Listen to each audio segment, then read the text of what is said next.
Hoje é um dia muito importante para mim, porque eu estou na Igreja Batista Atitude. Todos que vêm a este lugar se sentem profundamente amados. E é interessante, eu tenho pregado em todas as igrejas Atitude do Brasil. Vitória, Caxias, Nova Iguaçu, Ilha de Guaratiba,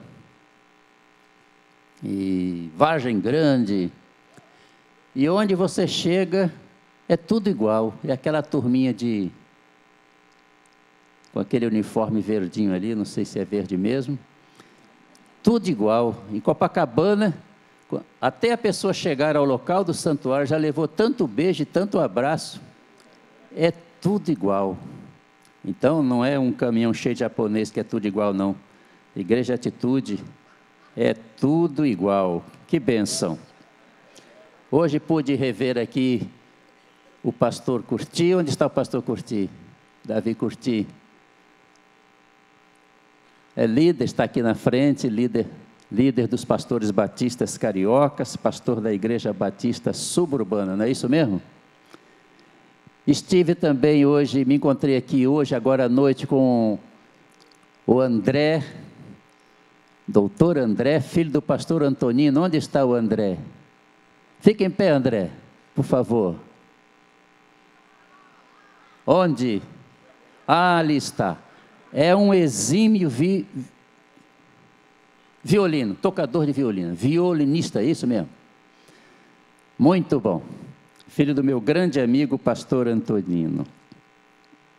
Já me encontrei hoje também aqui com Valéria, ovelha muito querida, lá da Igreja Batista de Itauá. Eu começo a mensagem desta noite perguntando: o que é mais importante? Ser importante ou ser bom? Alguém disse: é muito bom ser importante, mas é mais importante ser bom. Eu concordo plenamente. O que adianta ser importante e não viver fazendo o bem?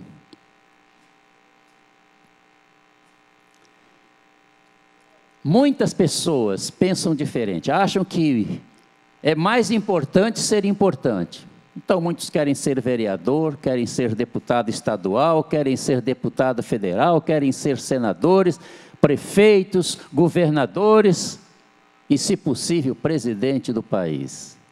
Muitos querem ser grandes jogadores, grandes atletas, né? Grandes cantores. Muitos terminam a faculdade, começam outra, querem adquirir muita cultura, querem se tornar uma pessoa importante na sociedade, uma pessoa reconhecida.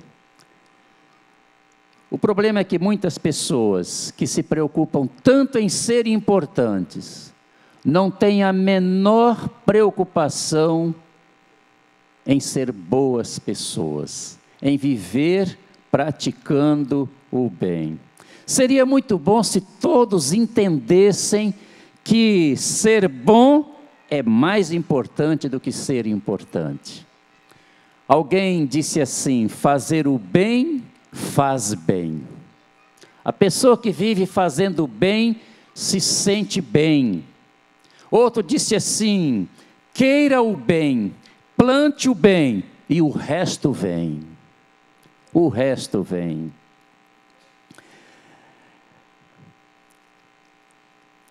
Alessandro Manzoni entendeu a importância de se viver praticando o bem. Ele disse assim: dever-se-ia pensar mais em fazer o bem do que em estar bem. Muitos se preocupam mais em estar bem do que em fazer o bem. Até o filósofo materialista, ateu, Voltaire, entendeu a importância de ser bem, de viver fazendo bem. Ele chegou a dizer assim: todo homem é culpado por todo o bem que ele não faz. Todo homem é culpado por todo o bem que ele não faz. Alguém disse: a verdadeira riqueza de um homem é o bem que ele faz neste mundo. Rafael Silveira entendeu tão bem a importância de vivermos fazendo bem, que ele disse: se o ser humano soubesse que fazer o bem ao próximo é fazer bem a si mesmo, então faria o bem por egoísmo. Vou repetir: se o ser humano soubesse que fazer o bem ao próximo é fazer bem a si mesmo, então faria o bem por egoísmo. E o que diz a palavra de Deus? A palavra de Deus nos diz que nós devemos viver fazendo bem. A Bíblia, a mensagem, é na primeira carta a Timóteo 6,18 e Hebreus 13,16 diz assim: façam o bem, sejam ricos em ajudar os outros, e sejam para lá de generosos. Compartilhem o que têm com os outros. Estamos no início de um novo ano, por isso eu decidi falar hoje à noite sobre este tema: façamos o bem. Façamos o bem. Mas façamos o bem com o objetivo certo. Há pessoas que vivem fazendo bem, mas com objetivos errados. Por exemplo, há pessoas que vivem fazendo bem porque acreditam que acham que da prática do bem que depende a nossa salvação. Há pessoas que vão de casa em casa para levarem o ensino do grupo que representa. E um dia eu perguntei a um deles: por que vocês não deixam nenhuma casa, vão de casa em casa? E ele diz: nós não podemos deixar nenhuma casa. Eles acreditam que a salvação deles está neste trabalho que eles fazem, de casa em casa. Há pessoas que vivem fazendo o bem com o objetivo de alcançar salvação. Mas a palavra de Deus diz, em Efésios 2, versículo 9... pela graça sois salvos, mediante a fé. Isto não vem de vós, é dom de Deus, não vem das obras, ou não vem da prática do bem, para que ninguém se glorie. Então a salvação não depende de vivermos fazendo o bem ao nosso próximo. É importantíssimo fazer o bem, mas não devemos fazer o bem com o objetivo de alcançarmos a nossa salvação. A salvação não depende das obras. Há outros que fazem o bem com o objetivo de serem elogiados, de serem louvados, de serem exaltados. Lá no interior do Espírito Santo, sempre tinha uma festinha lá no Patrimônio de Santana, e apareciam muitos pedintes. E naquele tempo, isso já faz muitos anos, todos eles tocavam violão, tocavam cavaquinho. Então a pessoa dava a esmola e eles tocavam a música. Então, quando estava tocando a música, todo mundo sabia que aquela pessoa que estava ali perto daquele pedinte havia dado uma ajuda a ele. Parece que no tempo de Jesus a coisa era mais ou menos parecida, porque em Mateus capítulo 6, versículo 3, versículos 1 a 3, Jesus diz que quando nós ajudamos alguém, não devemos mandar tocar trombeta. Jesus diz: guardai-vos de fazer a vossa esmola diante dos homens, para serdes vistos por eles. Aliás, não tereis galardão junto ao vosso Pai que está nos céus. Quando, pois, deres esmola, não faças tocar trombeta diante de ti. E no versículo 3, Jesus diz: mas quando tu deres esmola, não saiba a tua mão esquerda o que faz a tua direita. Sabe o que Jesus queria dizer com isso? Quando você der uma ajuda a alguém necessitado, não comente com ninguém, nem mesmo com aquelas pessoas que são mais íntimas de você. Não comente com você, não se elogie pelo bem que você faz. Não devemos fazer o bem com o objetivo de sermos elogiados. Há outros que procuram fazer o bem, mas também fazem o bem com o objetivo de serem beneficiados materialmente. Os políticos é que estão mais correndo o risco deste perigo de fazer o bem com o objetivo de serem beneficiados materialmente. Então os políticos fazem alguma coisa importante no bairro e então é uma faixa colocada e todo mundo tem que saber que aquele político fez aquela coisa importante ali. Não devemos fazer o bem com o objetivo de recebermos alguma recompensa. Em Lucas capítulo 6, versículo 35, Jesus nos ensina exatamente isto, dizendo assim, Mateus 6, 35, na segunda linha do versículo, Jesus diz: fazei bem, sem nada esperardes, e será grande o vosso galardão. Fazei o bem, sem nada esperardes. Fazer o bem, então, não com o objetivo de receber alguma recompensa.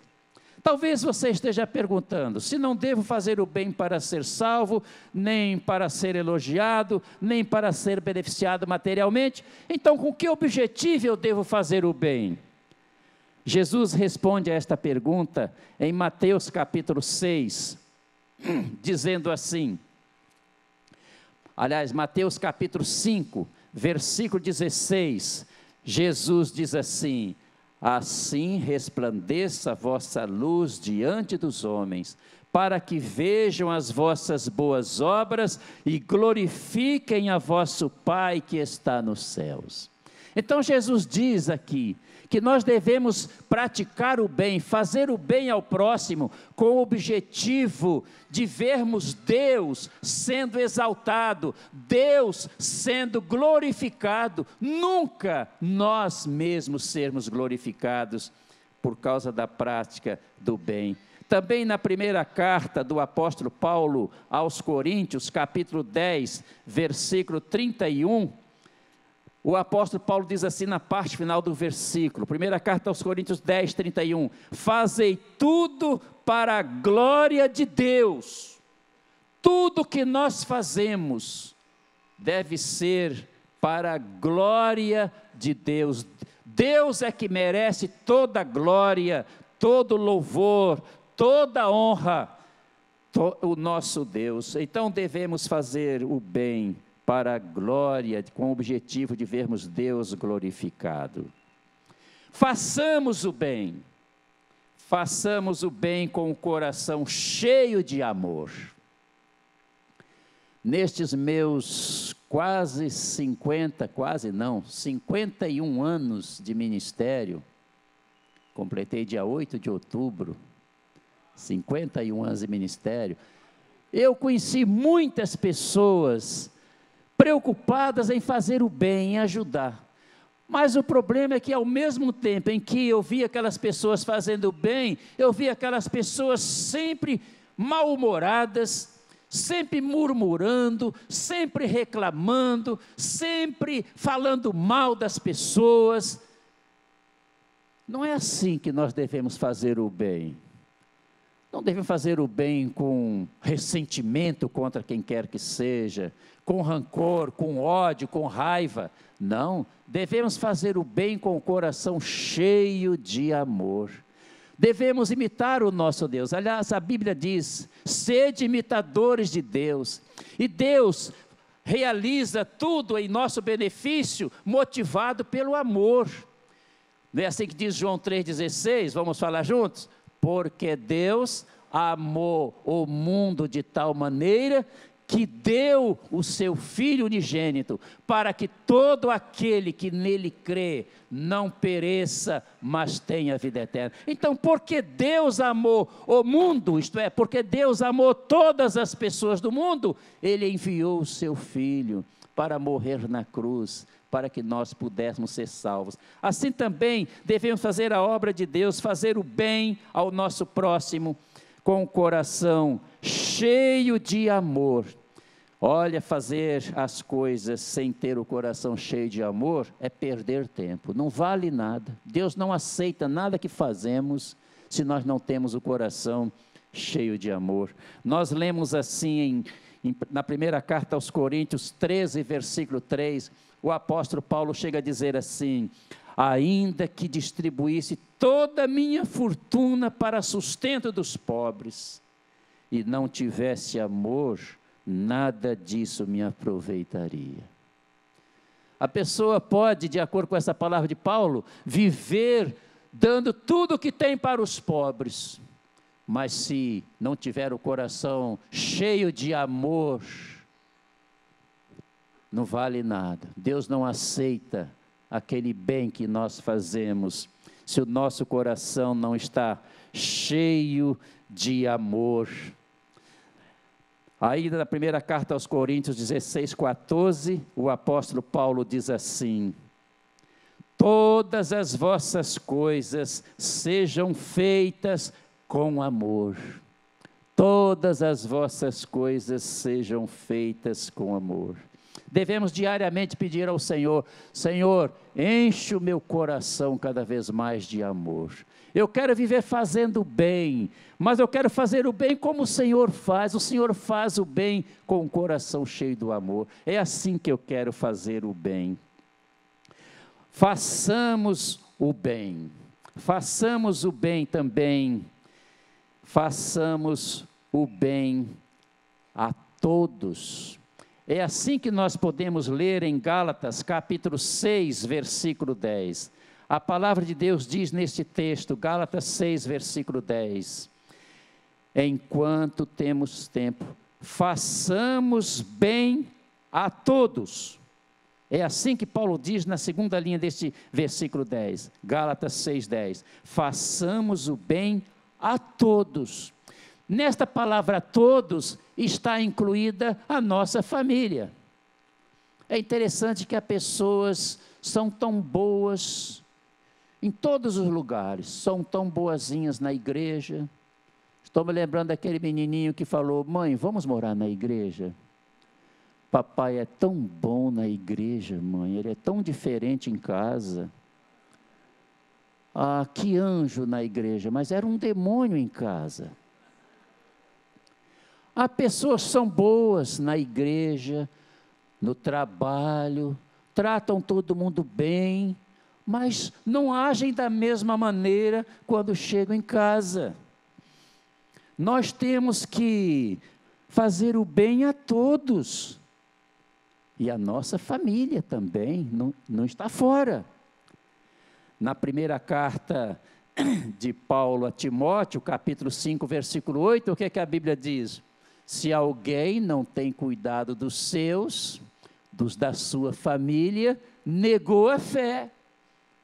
É pior do que os infiéis. É assim que a Bíblia diz. Se alguém não tem cuidado dos seus, nós temos que tratar os membros da nossa família somente com amor e carinho. O marido só tratando a esposa com amor e carinho. Da mesma maneira procedendo a esposa. Os pais só devem tratar os filhos com amor e carinho. Os filhos só devem tratar os pais com amor e carinho. Os irmãos devem se tratar somente com amor e carinho. Ninguém nunca se arrepende quando trata todas as pessoas somente com amor e carinho. Façamos o bem a todos, façamos o bem, portanto, à nossa família. Façamos o bem também aos irmãos na fé. Os irmãos na fé, os membros da igreja, estão incluídos. A todos, aos irmãos. Aliás, em Gálatas 6,10, o apóstolo Paulo diz assim: façamos o bem a todos, mas principalmente aos domésticos da fé. Interessante este destaque que a Bíblia diz, a importância de se fazer bem aos domésticos da fé. Se você sabe que há um irmão da igreja que mora próximo à sua casa. Ele não tem carro e você tem carro. Você sabe que ele vem à igreja e você vem também. Por que não dar uma ligadinha, irmão? Quer uma carona?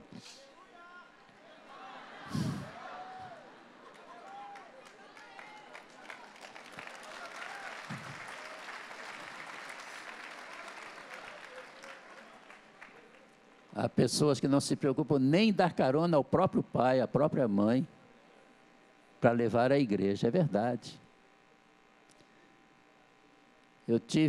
Eu conheci um homem,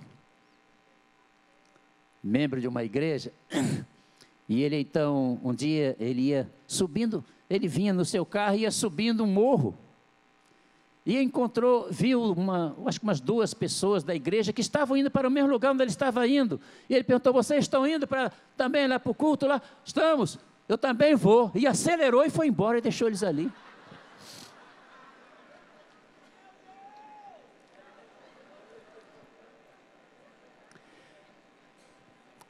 Meus irmãos, em Atos 4:32, eu creio que nós devemos fazer uma reforma baseada no livro de Tiago, né? Que fala muito sobre a prática do bem. É preciso que nós nos lembremos da maneira como procediam os nossos irmãos da igreja primitiva, a igreja de Jerusalém. Em Atos capítulo 4, 32 e 34 e 35, nós lemos assim, olha, vejam como aqueles irmãos cuidavam uns dos outros.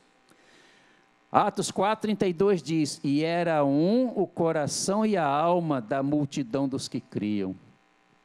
Era o coração da multidão dos que criam. Era o coração e a alma da multidão dos que criam.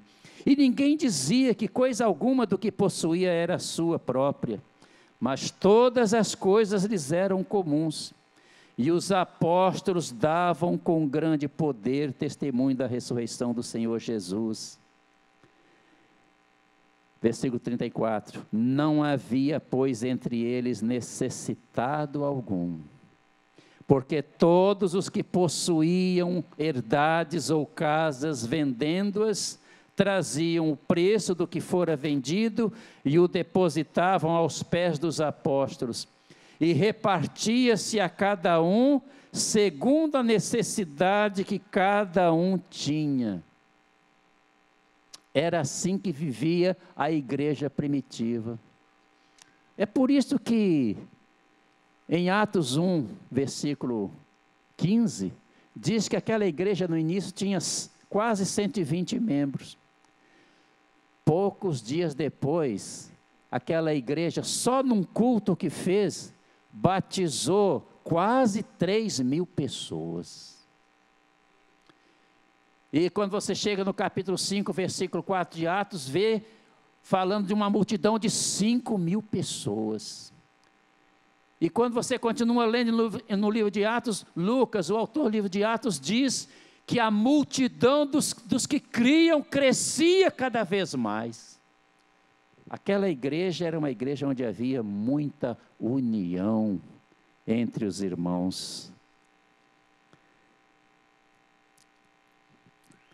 Os irmãos na fé precisam ser lembrados uns pelos outros.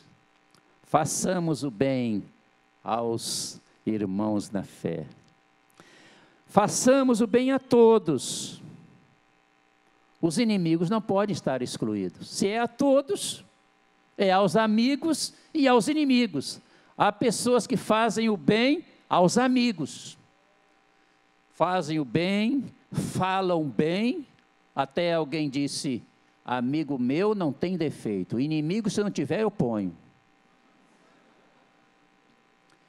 Fazem o bem enquanto são amigos, mas se a pessoa faz alguma coisa que não agrada, pronto, já passa a falar mal, não fala mais bem daquela pessoa, não faz mais o bem, se puder faz o mal àquela pessoa.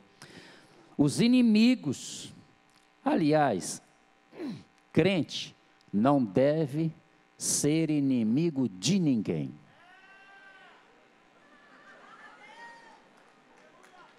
Agora, o crente não pode obrigar a ninguém a não ser seu inimigo. Até Jesus teve inimigo, não é?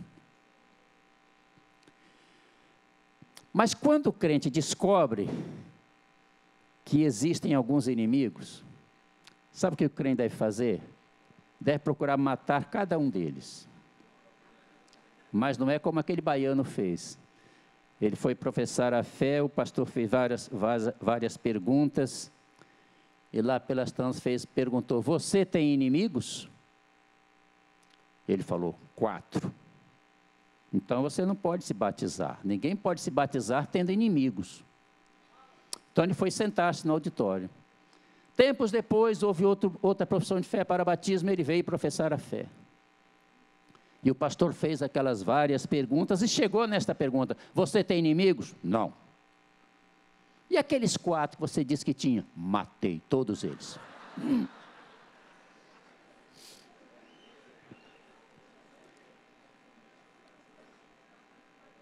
Ele matou, literalmente, matou.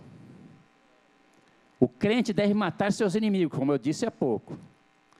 Agora, deve matar como Jesus manda aqui, em Lucas 6, 27 e 28. Você deve dar o primeiro tiro no inimigo. Procura cada um deles e dá esse primeiro tiro. O que Jesus diz? Amai a vossos inimigos. Aí ele já fica tonto. Ele procura demonstrar sempre que odeia você, e você procura demonstrar sempre que você ama ele.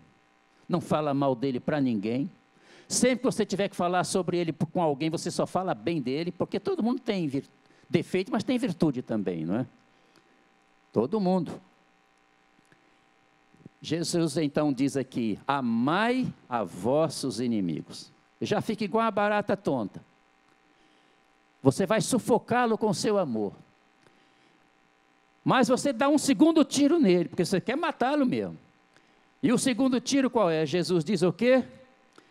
Fazei bem aos que vos aborrecem. Aí já é demais. Mas é isso que a Bíblia diz. Lembra de Romanos capítulo 12, 21? O que diz? Vence o mal com o bem. Vence o mal com o bem. Procure fazer o bem ao seu inimigo, aquele que você sabe que não gosta de você. Não perca uma chance de fazer o bem a ele. Aí ele já está quase, não está aguentando mais. Aí você dá um terceiro tiro nele. Jesus diz no versículo 28, Mateus 6, 28, Lucas 6, 28. Bendizei os que vos maldizem. Fale bem dele. Não perca uma chance de falar bem do seu inimigo. Aí ele já está quase, está em fase terminal. Aí você dá o tiro de misericórdia. Qual é? Orai pelos que vos caluniam. Orai. Então, é assim que nós devemos proceder em relação àqueles que fazem questão de ser nossos inimigos. Devemos fazer o bem a eles. É isso que Jesus nos ensina neste texto. Façamos o bem. Façamos o bem sempre. Não só na infância, os pais ensinam os filhos, né? Querem que os filhos façam o bem, né? Que não briguem, que não batem nas outras crianças. Não, não é só na infância não. Na adolescência também, na juventude, na fase adulta, na velhice. É assim que a Bíblia diz, devemos fazer o bem sempre. É assim que lemos na primeira carta aos Tessalonicenses. Primeira carta aos Tessalonicenses, capítulo 5, versículo 15. Primeira carta aos Tessalonicenses 5,15 diz assim: vede que ninguém dê a outrem mal por mal, mas segui sempre o bem. Segui sempre o bem. Sempre. Em Gálatas, vejam o que Paulo diz em Gálatas capítulo 6, versículo 9. Neste texto, o apóstolo Paulo nos aconselha dizendo: e não nos cansemos de fazer o bem. E não nos cansemos de fazer o bem. Porque a seu tempo ceifaremos, se não houvermos desfalecidos. Isto é, se não houvermos desanimado. Se nós não nos desanimamos em fazer o bem.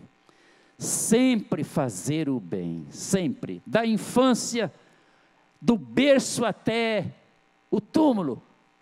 Vamos fazer o bem. Sempre é assim que a palavra de Deus nos aconselha. Sempre.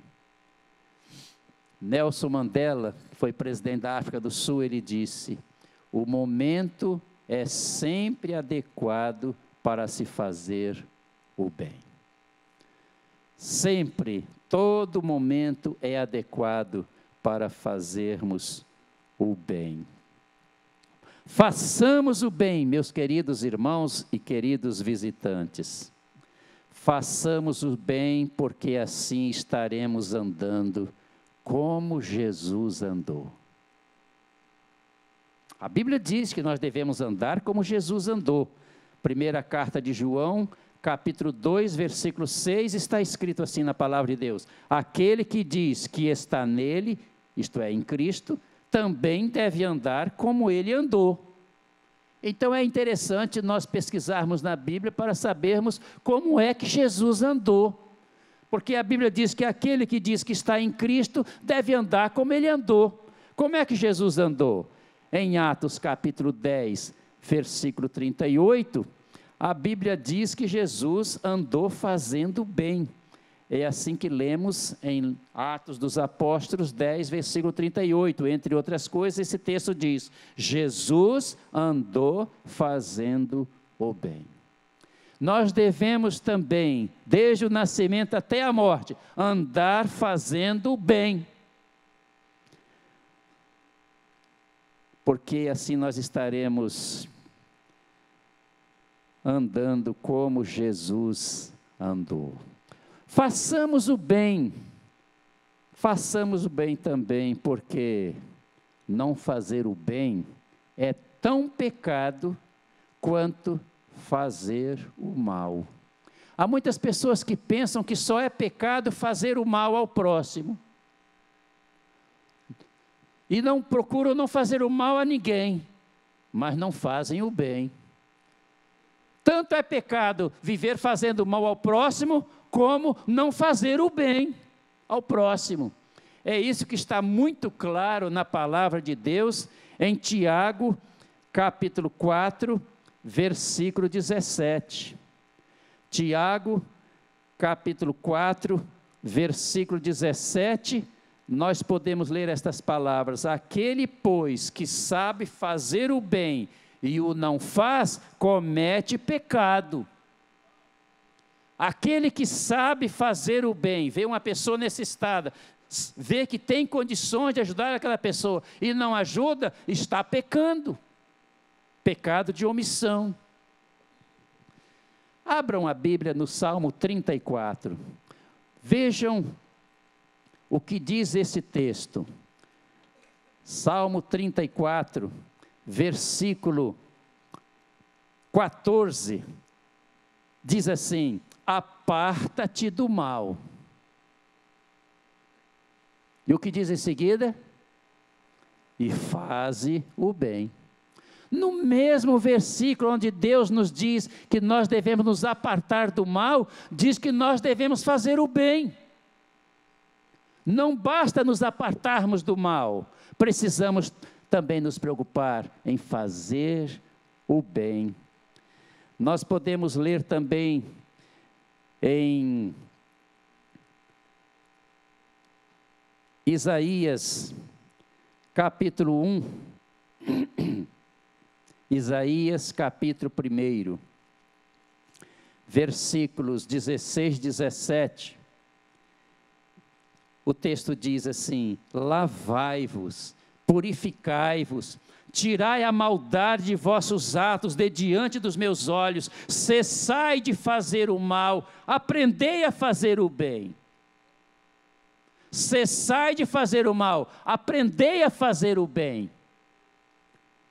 Então, a mesma Bíblia que nos aconselha a evitarmos a prática do mal, nos diz que devemos nos dedicar à prática do bem. Façamos, portanto, o bem, porque a prática do bem é uma característica dos verdadeiros filhos de Deus. Os verdadeiros filhos de Deus se caracterizam pela prática do bem. A pessoa que diz que é filho de Deus, mas vive praticando o mal, fazendo as coisas que a palavra de Deus abomina, estas pessoas não são filhos de Deus. Pode ser líder de célula, pode ser líder de ministério, pode ser pastor, pode ser diácono, pode ser o que for. Quem vive praticando o mal não é filho de Deus. Os filhos de Deus vivem praticando o bem. É assim que nós lemos na terceira carta do apóstolo João, no versículo 11. Terceira carta de João, versículo 11, diz assim, o apóstolo João diz assim: amado, não sigas o mal,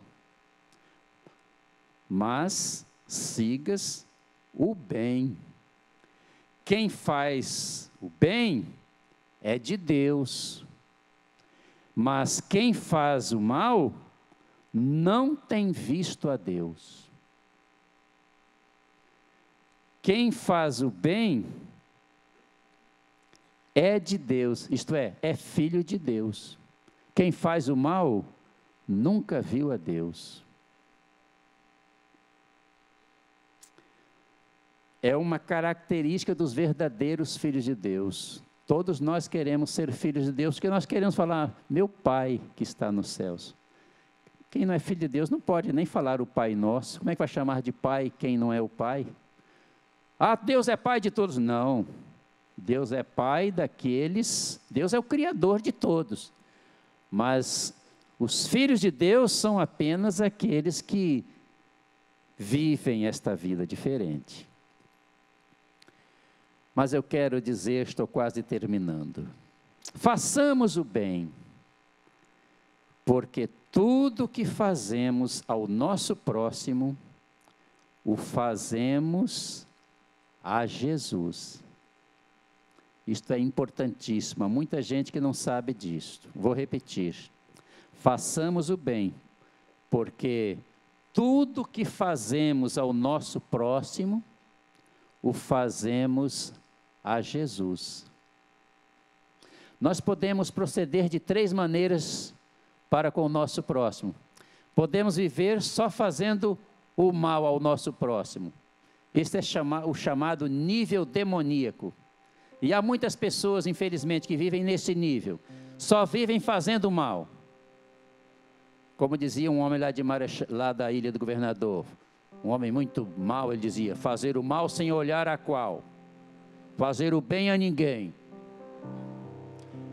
Há pessoas que vivem nesse nível. O ladrão se encontra com a pessoa que nunca viu, nunca lhe fez mal algum, toma tudo o que tem e às vezes mata a pessoa. Nível demoníaco. Mas há muitos que vivem no nível legal, né? Fazem um bem aos que lhe fazem o bem e fazem o mal aos que lhe fazem mal. Existem pessoas que vivem fazendo o bem aos que são seus amigos e fazendo mal àquelas pessoas das quais não gostam. Fazem o bem e fazem o mal.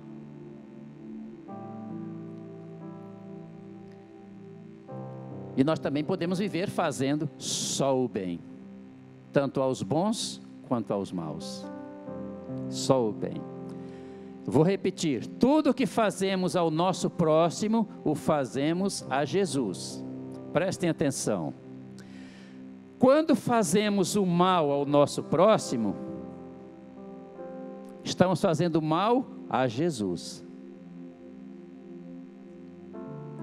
Eu provo isto com a Bíblia.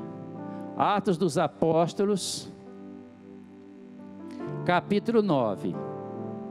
Neste texto nós vemos Paulo, perseguidor dos cristãos. A Bíblia diz que Estevão foi apedrejado, foi morto a pedradas, e Saulo estava ali apoiando aqueles que estavam matando a Estevão, e ele, não satisfeito em perseguir os cristãos, em maltratar os cristãos de Jerusalém, ele pediu permissão aos sacerdotes para ir a Damasco, para também pegar os cristãos de Damasco e levar para a cadeia, ou para o cemitério. Paulo achava que lugar de cristão era na cadeia ou no cemitério, mas quando ele ia, Jesus apareceu a ele. O texto diz assim: e Saulo, respirando ainda ameaças e mortes contra os discípulos do Senhor, dirigiu-se ao sumo sacerdote e pediu-lhe cartas para Damasco, para as sinagogas, a fim de que, se encontrasse alguns daquela seita, quer homens, quer mulheres, os conduzisse presos a Jerusalém. E indo no caminho, aconteceu que, chegando perto de Damasco, subitamente o cercou um resplendor de luz do céu, e caindo em terra, Saulo ouviu uma voz que lhe dizia: Saulo, Saulo, por que me persegues? E disse Saulo: quem é, Senhor? E disse o Senhor: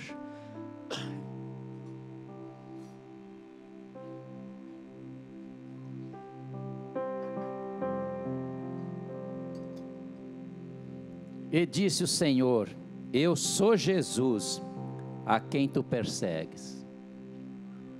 Saulo achava que ele estava perseguindo os cristãos. Mas Jesus falou: Saulo, por que me persegues? Saulo, Saulo, por que me persegues? E ele diz: quem é, Senhor? Eu sou Jesus, a quem tu persegues. Então, todo o mal que fazemos ao nosso próximo, estamos fazendo contra Jesus. Assim também, quando não fazemos o bem ao nosso próximo, estamos deixando de fazer o bem a Jesus. Vou repetir: quando não fazemos o bem ao nosso próximo, não o fazemos a Jesus. Jesus diz isto com toda clareza em Mateus capítulo 25. Mateus capítulo 25, versículos 42 em diante. Jesus está falando sobre o último dia, o dia do grande julgamento divino. E ele diz que naquele dia, os que viveram sem se preocuparem em fazer o bem, viveram sem fazer o bem, naquele dia vão estar à esquerda de Jesus. E Jesus diz em Mateus 25, 42, que naquele dia vai dizer a estas pessoas que não se preocuparem em fazer o bem, Jesus vai dizer assim: tive fome e não me destes de comer, tive sede e não me destes de beber, sendo estrangeiro não me recolhestes, estando nu não me vestistes, e enfermo e na prisão não me visitastes. Então eles também lhe responderão dizendo: Senhor, quando te vimos com fome, ou com sede, ou estrangeiro, ou nu, ou enfermo, ou na prisão, e não te servimos? Então lhes responderá dizendo: em verdade vos digo que quando a um destes pequeninos o não fizestes, não o fizestes a mim. Quando vocês viram alguém necessitado e vocês não ajudaram, vocês deixaram de me ajudar. Não ajudar a quem precisa de ajuda é deixar de ajudar a Jesus. Assim também, quando fazemos o bem ao nosso próximo, o fazemos a Jesus. É isso que Jesus diz neste mesmo capítulo 25 de Mateus, versículos 35 a 40. Jesus diz que naquele dia Ele vai se dirigir aos que vão estar à sua direita, aqueles que viveram fazendo o bem. E Jesus diz assim, Mateus 25, 35, Jesus vai dizer para eles assim: tive fome e destes-me de comer, tive sede e destes-me de beber, era estrangeiro e hospedastes-me, estava nu e vestistes-me, adoeci e visitastes-me, estive na prisão e fostes ver-me. Então os justos lhe responderão dizendo: Senhor, quando te vimos com fome te demos de comer, ou com sede te demos de beber? E quando te vimos estrangeiro e te hospedamos, ou nu e te vestimos? E quando te vimos enfermo ou na prisão e fomos ver-te? E respondendo o rei lhes dirá: em verdade vos digo, que quando fizestes a um destes meus pequeninos irmãos, a mim o fizestes. Fazer o bem ao próximo é fazer bem a Jesus. Façamos o bem, portanto, porque tudo o que fazemos ao nosso próximo, fazemos a Jesus. E para terminar, eu digo ainda aos queridos irmãos, aos amados visitantes: façamos o bem, porque quem faz o bem será recompensado pelo Senhor. Nem sempre nós somos recompensados pelo bem que fazemos enquanto estamos neste mundo. Nem sempre. Estou me lembrando daquele casal de missionários que foi evangelizar um país bem distante, país muito pobre, e eles, devido às condições daquele país, eles adoeceram muito lá, enfrentaram muita enfermidade, mas ficaram firmes 50 anos, falando de Jesus e ajudando aquelas pessoas. Quantas pessoas foram salvas através do trabalho daqueles dois missionários? Quantas igrejas foram organizadas? Quantas pessoas foram ajudadas por aquele casal de missionários? E então chegou o dia da aposentadoria, o dia deles voltarem para a terra deles. E voltaram. E eles então comunicaram à junta missionária que os tinha enviado, que eles iriam chegar tal dia, tal hora, no aeroporto tal. E eles esperavam que haveria uma multidão ali para homenageá-los pela grande obra que Deus tinha realizado através deles. E quando eles chegaram no aeroporto, não tinha nenhuma pessoa esperando por eles. E eles foram para casa muito tristes,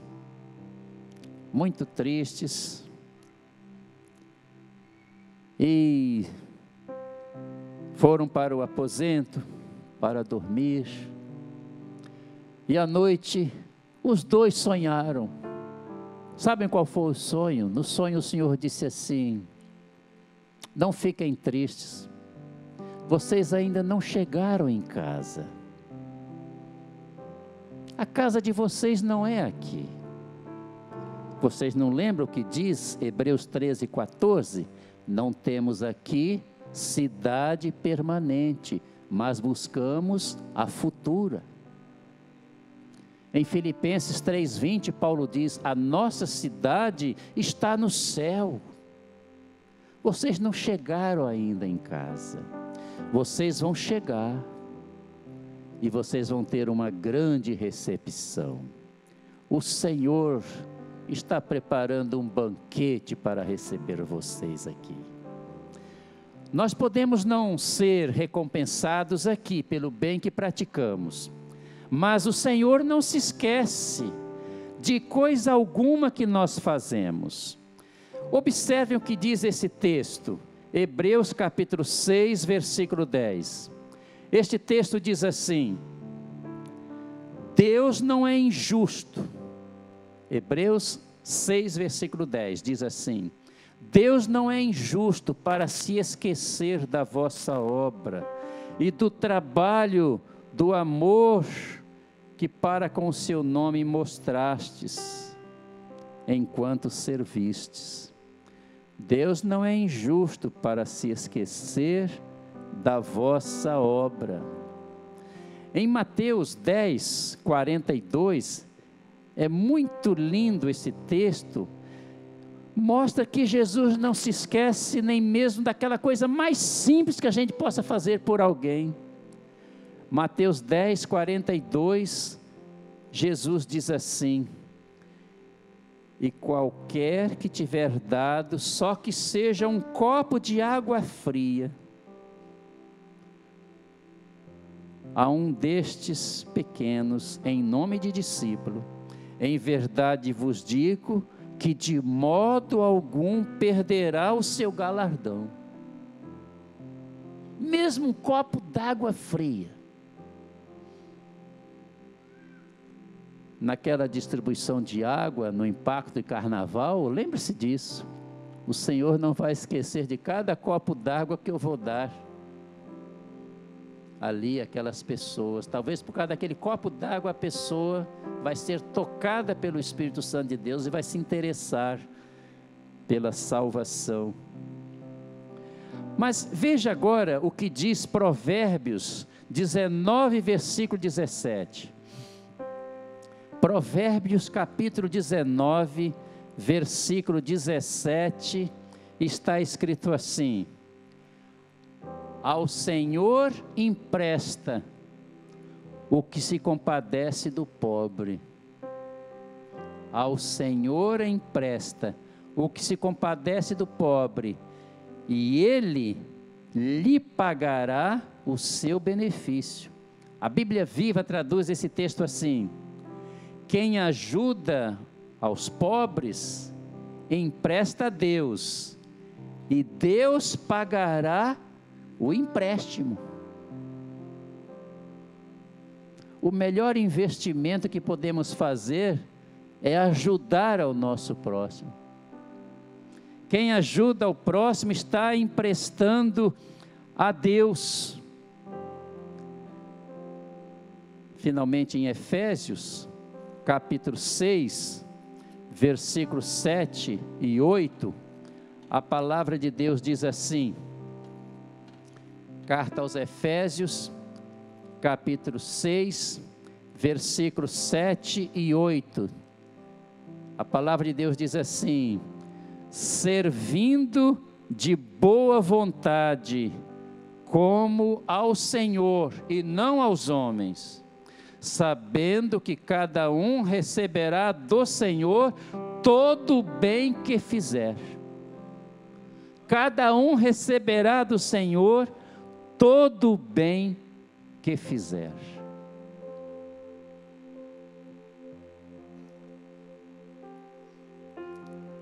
Partindo agora para a conclusão. Agora eu quero me dirigir a todos que visitam esta igreja hoje à noite e creio que estão impressionados com a palavra de Deus. Deus está usando a sua palavra para tocar no seu coração, mas você ainda não experimentou a certeza da sua salvação eterna. Talvez você esteja me dizendo assim: eu ouvi no início da sua mensagem que a minha salvação não depende da prática do bem, não depende das boas obras. O que é que eu preciso fazer então para experimentar a certeza de que ao deixar este mundo eu vou para o céu? A salvação depende de duas coisas. Em primeiro lugar, a salvação depende de nosso arrependimento. Talvez você diga: o que é arrependimento? O arrependimento envolve três coisas: reconhecimento do pecado, Lembra do ladrão da cruz, quando ele disse para o colega dele que estava pregado na outra cruz? Ele disse: nós estamos recebendo o que os nossos feitos mereciam. Isto é reconhecimento do pecado. Alguns o chamam de o bom ladrão, né? Aquele que foi salvo. Bom ladrão, coisa nenhuma. Ele disse: nós estamos recebendo aqui na cruz o que os nossos feitos mereciam. Ele reconheceu os seus pecados. Então o arrependimento envolve reconhecimento do pecado. Envolve também desejo ardente de experimentar o perdão. Quando a pessoa se arrepende, quer dizer, reconhece os seus pecados, reconhece que tem pecados na vida, a pessoa então passa a experimentar um desejo irresistível de experimentar o perdão dos pecados. Eu gosto muito deste texto, Lucas 18:13. Jesus fala de dois homens que foram ao templo. Um era fariseu, o outro era publicano. E o fariseu se achava o tal: Senhor, eu não sou como os demais homens. Eu entrego o dízimo de tudo. Eu jejuo, eu faço isso, eu faço aquilo. E começou a apresentar uma lista de todas as suas qualidades. O publicano, ao contrário, não tinha nem coragem de olhar para o céu. Ele se sentia indigno de olhar para o céu, tão pecador que ele se sentia. E então diz Jesus que ele batia no peito e dizia: ó Deus, tem misericórdia de mim, pecador. Ó Deus, tem misericórdia de mim, pecador. E diz Jesus que aquele orgulhoso, que se sentia muito bom, saiu dali sem ser abençoado por Deus. Mas o publicano foi justificado, foi declarado justo por Deus. Reconhecimento do pecado, desejo ardente de experimentar o perdão. Mas o arrependimento envolve uma terceira coisa, que é o propósito de viver de maneira irrepreensível. Quando a pessoa realmente se arrepende de seus pecados, a pessoa reconhece que é pecador, sente um desejo muito grande de ser perdoado, é perdoado e firma o propósito de viver uma vida irrepreensível, não quer mais viver na prática do pecado. Não quer mais viver na prática do pecado. Então ele faz um propósito: eu vou lutar para viver, conforme diz Filipenses 1:27. O que Filipenses 1:27 diz na Bíblia? Somente devemos portar-nos conforme o Evangelho de nosso Senhor Jesus Cristo. Somente devemos portar-nos conforme o Evangelho de nosso Senhor Jesus Cristo. Em Daniel capítulo 1 versículo 8, a Bíblia diz que Daniel foi levado de Jerusalém para a Babilônia quando era um adolescente de 17 anos. E ele chegou lá, poderia ter ficado revoltado, né? Como às vezes acontecem com alguns adolescentes, ficam revoltados por causa de alguns problemas que enfrentam. Ele foi levado como escravo, adolescente, para a Babilônia. Mas quando ele chegou lá, ainda um adolescente, 17 anos, ele fez um propósito. Está escrito assim em Daniel 1, versículo 8. Daniel assentou no seu coração não se contaminar. E pensam que ele se esqueceu deste propósito? Nunca se esqueceu. Quando ele já estava com mais ou menos 84 anos, nós lemos no livro de Daniel que 122 homens decidiram acompanhar Daniel o tempo todo para ver se viam defeitos em Daniel. E sabe qual foi a conclusão que eles chegaram? Nunca acharemos ocasião alguma contra este Daniel, porque ele é fiel. Já imaginaram? 122 pessoas acompanhando você o tempo todo, para ver você pisar na bola, e você nunca pisar na bola. Daniel fez o propósito na adolescência, era um ancião de 84 anos, estava firme naquele propósito. É assim que acontece quando nós nos arrependemos dos nossos pecados. Quando nós nos arrependemos dos nossos pecados, nunca mais nós nos acostumamos em viver na prática habitual do pecado. Nós não suportamos mais. Estou me lembrando de um índio que foi para a cidade, foi civilizado. Muito tempo depois ele voltou à tribo dele, visitar os amigos, parentes. E quando ele chegou lá, foi uma alegria só. Aquele índio voltou, mas agora civilizado. E então eles ficaram tão contentes com a chegada dele, que decidiram fazer um bolo especial, só feito em ocasião muito especial. Colocaram um tacho grande no fogo. Quem morou na roça sabe o que é um tacho. É uma bacia muito grande para fazer açúcar, né? Botaram aquele tacho grande e os índios todos em volta do tacho, mastigando coco e cuspindo no tacho. É assim que eles preparam aquele doce. E ele ficou olhando aquele quadro, aquele pessoal todo mastigando coco e cuspindo no tacho. E ele pensou, e eles vão querer que eu coma isso agora. E ele chegou a vomitar de nojo, só em ver aquele quadro.